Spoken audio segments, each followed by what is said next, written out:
Hi everyone, my name is Marcus Foth. I'm the chairperson of BFPCA, the Brisbane Flight Path Community Alliance.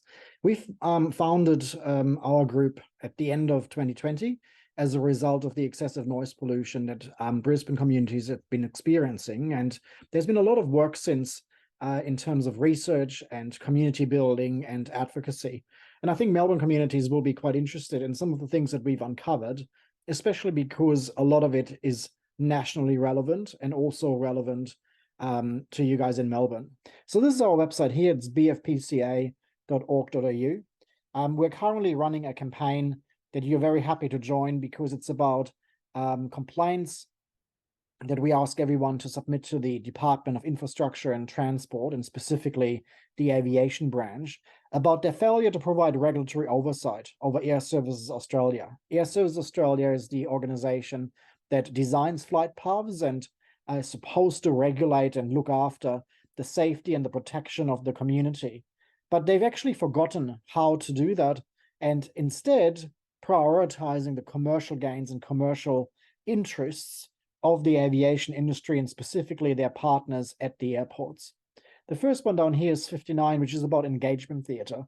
A lot of the time, air services and also the airport will ask communities to engage in consultation. It's really important to understand what the actual remit is and the scope of influence. What can actually be changed? Have decisions already been made before people arrive at these engagement sessions? So are they really actually, in essence, engagement theatre? Here you can read out more about what we found.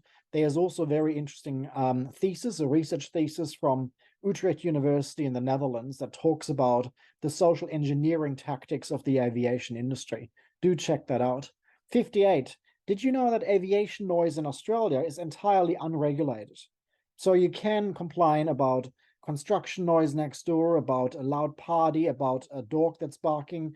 Everything has some sort of regulatory framework at the local or the state government level, but aviation noise at the federal level is entirely unregulated. So there's also no basis for complaints. People can complain, but those complaints go nowhere, which is what we found here through freedom of information requests. And this is detailed here on this page 54. We've actually been able to request and receive the entire training manual of the Air Services Noise Compliance and Information Services team. And those compliance specialists, as they call themselves, are specifically trained to make us go away. Once complaints are received, they are logged, boilerplate responses are sent, and then eventually these cases are closed without any further investigation. And we've heard through the Senate estimates process that they actually confess to the fact that investigations have not been occurring into any kind of noise improvements suggested by the community, which is just entirely outrageous.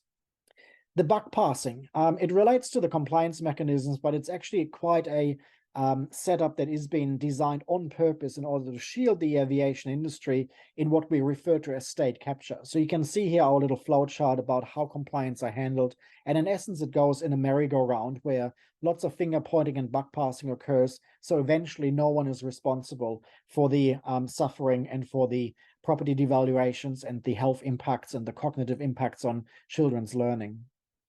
I'll leave you with this. You can see there's a lot of information on our website. Do check it out. It's bfpca.org.au. And I'm hoping that at some stage we will all join forces across the country in order to call for a royal commission and clean up the aviation industry. Thank you.